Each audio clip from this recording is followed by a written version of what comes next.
Olá, meus amigos, eu sou o professor Álvaro Guimarães de Oliveira e vou tratar um tema aqui de uma maneira heterodoxa. Esse tema é o seguinte: déficit público é fundamental para um crescimento econômico acelerado e sustentável de um país. E nós só ouvimos falar que tem que se acabar o déficit público. Então, eu gostaria que vocês prestassem muita atenção nesse tema, no que eu vou falar. Eu vou tentar ser o mais didático possível e comprovar minha tese a respeito disso, que acho que é muito, mas é muito fundamental. Tenho, inclusive, dúvidas se um país pode crescer aceleradamente e sustentavelmente sem déficit público. Tá certo? Bom, eu estou aproveitando a onda da discussão do orçamento federal que está ocorrendo aí no Congresso. Qual é o grande problema da elaboração do orçamento fiscal do governo? Eu acho que o maior problema, antes do problema político, definir isso e aquilo, é que a Comissão do Orçamento e o Ministério da Economia, os dois juntos, não tem quem saiba ou que consiga distinguir com segurança e firmeza dispêndios com investimentos e despesas. Então há uma confusão, porque esses conceitos são muito comuns, são muito populares. E quando isso acontece, as pessoas tendem a levar esses conceitos pelo lado popular. Então nós vamos ver que na verdade não é assim. Tecnicamente, cientificamente, existe uma diferença enorme entre despesas e investimentos. Tá certo? E todo mundo que você pergunta, você sabe o que é uma despesa? Sei. Você sabe o que é um investimento? Sei. Sabe o seguinte um do outro? Sei. Mas na hora que você chega para realizar um orçamento, um documento de extrema importância como é o orçamento da União, aí você vai ver que você não encontra a Comissão do Orçamento, Ministério da Economia. Eu duvido se ter algum participante que saiba distinguir com segurança e firmeza despesa de investimentos. Muito bem. E para só mostrar mais ainda a minha dúvida em relação a isso, a minha afirmação sobre isso, eu acho que eles não sabem. Em 1º/8/20, o jornal O Globo escreveu o seguinte: já a despesa do MDR seria de 5,2 bilhões, reservada para obras como de infraestrutura hidráulica. Olha, isso num concurso, no Enem, a Globo seria reprovada com nota 0, porque é um absurdo você ter uma empresa como a Globo, o jornalista, tantos jornalistas que ela tem, né? E escreve uma bobagem dessa, mostrando exatamente que não tem na Globo quem sabe distinguir o que é investimento e despesa. Eu acho, qualquer estudante de contabilidade, técnico de contabilidade, sabe perfeitamente que obra de infraestrutura não pode ser despesa. É um investimento, uma obra de infraestrutura. E a Globo põe aí que é uma despesa. Tá certo? Isto é um absurdo. Bom, na realidade, quando eu estou fazendo essa crítica, e eu faço sempre, sobre que é difícil achar pessoas que... Eu estou fazendo um alerta. Eu estou fazendo um alerta aos profissionais liberais que trabalham na empresa. Por quê? Porque a empresa, ela nasce juntamente com contabilidade. Não existe empresa sem contabilidade. E contabilidade nasceu para servir a empresa. Então, olha só. Se você é um profissional, se você trabalha numa empresa e suas informações dependem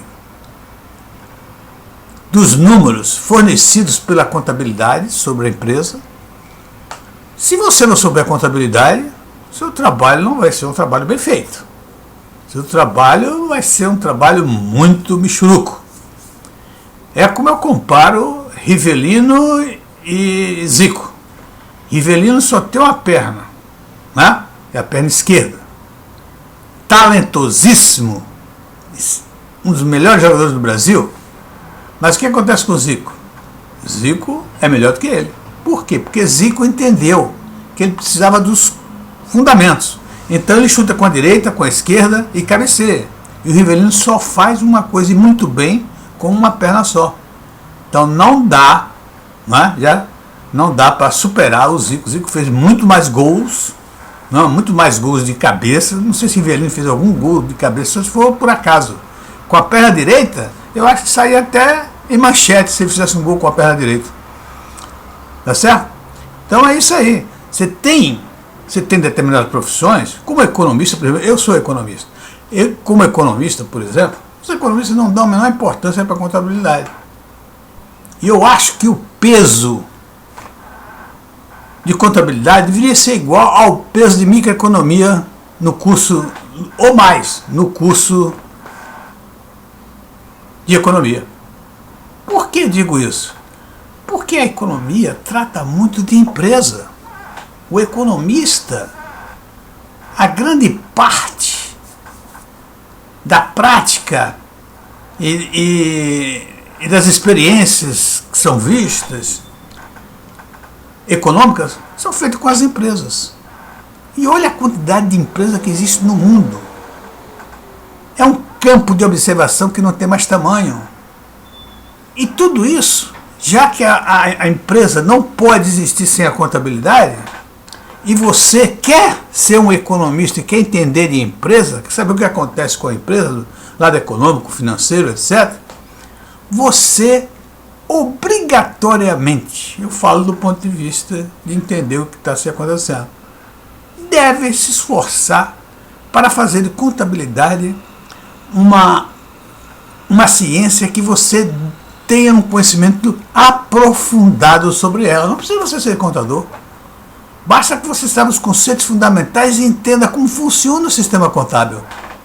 Se você souber como funciona o sistema contábil, muito bem.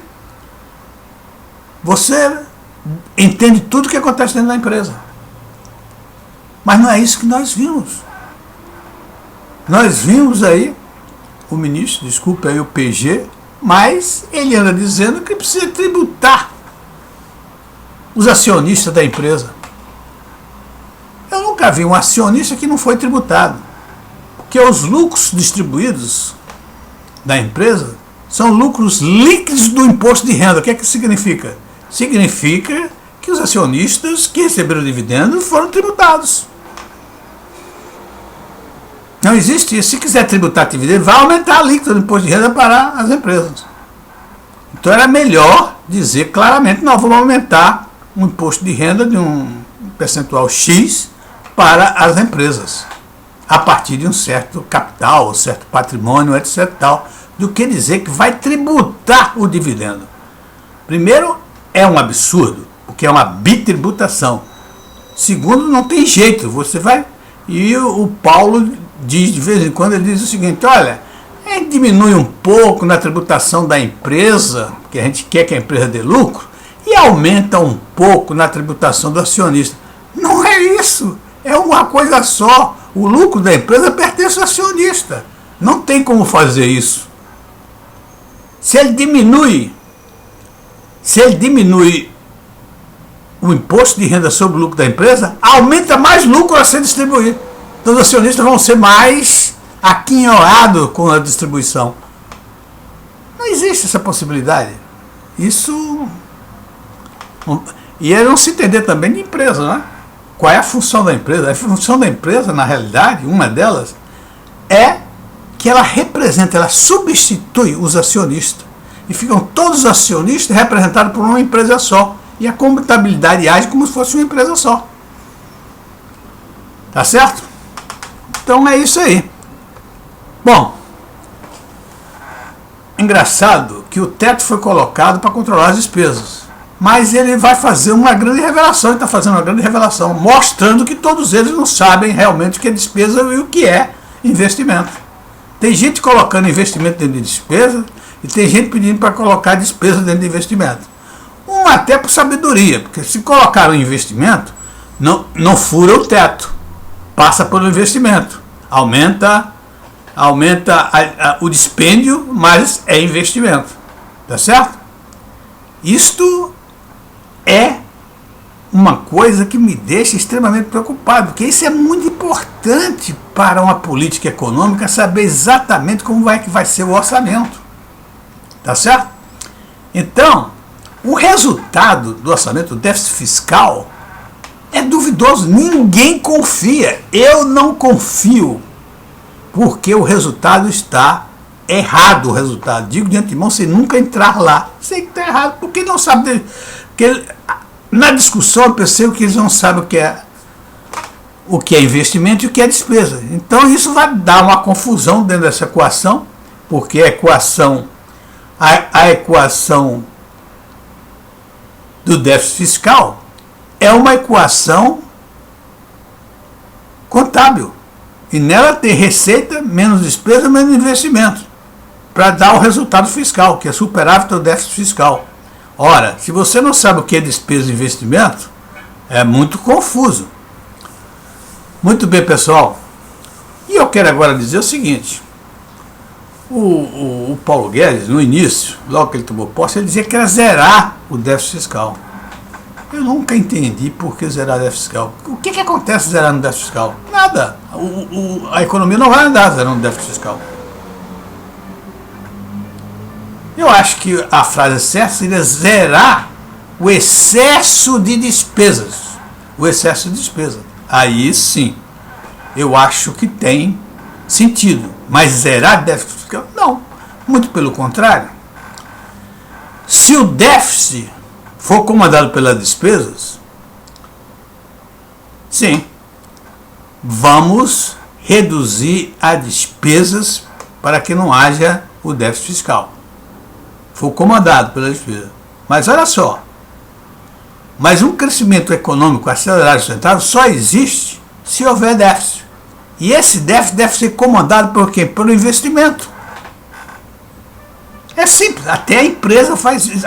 As empresas fazem isso. Se você olhar toda a empresa, o passivo dela é muito maior do que o patrimônio líquido dela. O que significa? Significa que ela toma emprestado muito mais para investir, não é isso? Muito mais para investir. E tem um déficit. Isso significa uma alavancagem financeira. É claro que ela está calculando ali. O dinheiro que ela está tomando para investir, ela calcula a rentabilidade do investimento. Se a rentabilidade do investimento for maior do que a taxa de juros, ela vai encher de endividamento. Pode até ser que não dê certo, pode até ser que as projeções não dê certo, mas a lógica é essa.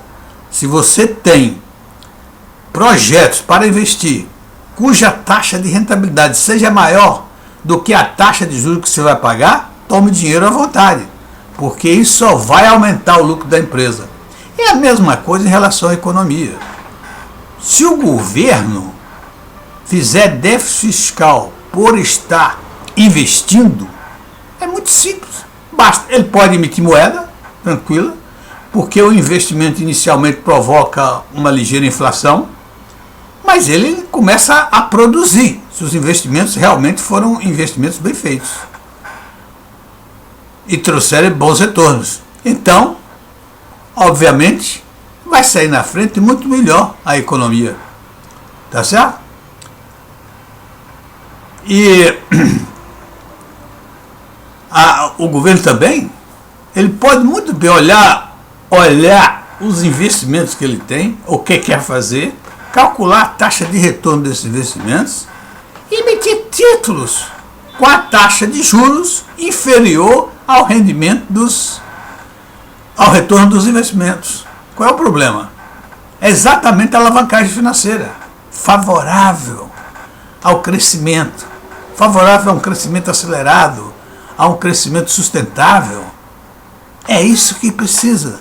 Agora, vai se discutir o orçamento fiscal sem saber essas coisas, sem estar bem certo o que é investimento e o que é despesa, a probabilidade de ter tudo errado é muito grande. E principalmente quando se pensa em zerar déficit fiscal. Não é possível zerar déficit fiscal. Nós temos que ter déficit fiscal, mas só que comandado por investimento. Investir muito, pode até emitir moeda para investir e pode também emitir títulos e vender a dívida pública com a taxa de juros inferior à taxa do rendimento dos projetos. Qual é o problema? Não tem problema nenhum. Eu acho que é isso que faz com que um país cresça aceleradamente. Ou seja, significa o seguinte, o país está usando dinheiro de terceiros, né? Usando dinheiro de terceiros para acelerar o seu crescimento, para aumentar o seu crescimento econômico e sustentavelmente. Meus amigos, olha só, eu produzi um vídeo sobre exatamente isso, mostrando o que é investimento, o que é despesa, o que é custo. Se quem se interessar por esse assunto e quiser se aprofundar, dá um clique aqui, né? Dá um clique aqui e você vai ver um vídeo onde eu falo dessas coisas. E eu acho que é muito importante para todo e qualquer profissional liberal que trabalhe na empresa e seu trabalho dependa de informações provenientes da contabilidade da empresa. Não ficar na mão sempre do contador, não ficar na mão sempre de terceiros que vão te dando informação que muitas vezes não é a verdade, não é o cálculo correto. Então você tem que entender dos fundamentos da contabilidade, dos conceitos principais, para você orientar o seu trabalho, mesmo que você não seja, não é contador, é economista, é o homem de marketing, é o homem de finanças. Contabilidade é de uma importância, talvez seja a mais importante ciência da humanidade, porque não existe uma empresa sem contabilidade. E outra coisa, se você olhar, finança, o que é finança? A finança está toda baseada em contabilidade. A plataforma da finança é o sistema contábil. Ela pega todas as informações dali. Aliás, se você olhar o mercado financeiro como um todo, a plataforma é a contabilidade. Daí você vê a importância da contabilidade, a importância o profissional entender profundamente contabilidade. Eu sugiro a vocês, como as empresas, ou como vocês como profissionais dizem para a empresa, olha os pontos fracos e fortes da empresa. E pega os pontos fortes já tão fortes, e pega os pontos fracos, vamos tentar fazer com que os pontos fracos se tornem fortes. É isso aí. Você profissionalmente pode pensar nisso. Sou um economista nota 10, conheço a economia profundamente, mas sou zero em contabilidade. Pô, vamos dar um tempinho e estudar contabilidade. Contabilidade é muito fácil de se aprender. Tá certo? Muito bem, meus amigos. Eu espero que isso aí esclareça algumas coisas e que mude a cabeça dos profissionais em relação à contabilidade. E a própria Globo, bota uma bobagem dessa no jornal. Eu falo a própria Globo porque ela tem jornalistas a bater de pau. Será que ela não tem um jornalista que sabe escrever e que sabe dizer que aquilo ali está errado? Que despesa, que infraestrutura hidráulica não é despesa, é um investimento? Está tão óbvio. Ok, pessoal, um abraço. Olha, eu não estou criticando, não estou fazendo, eu estou apenas alertando. Eu estou apenas sugerindo aos profissionais elevarem o nível de conhecimento e melhorar a situação profissional dele, porque evidentemente melhorará a situação do profissional que entendeu o que eu estou falando. Ok? Um abraço, muito obrigado e até a próxima. Tá certo? Tchau, pessoal.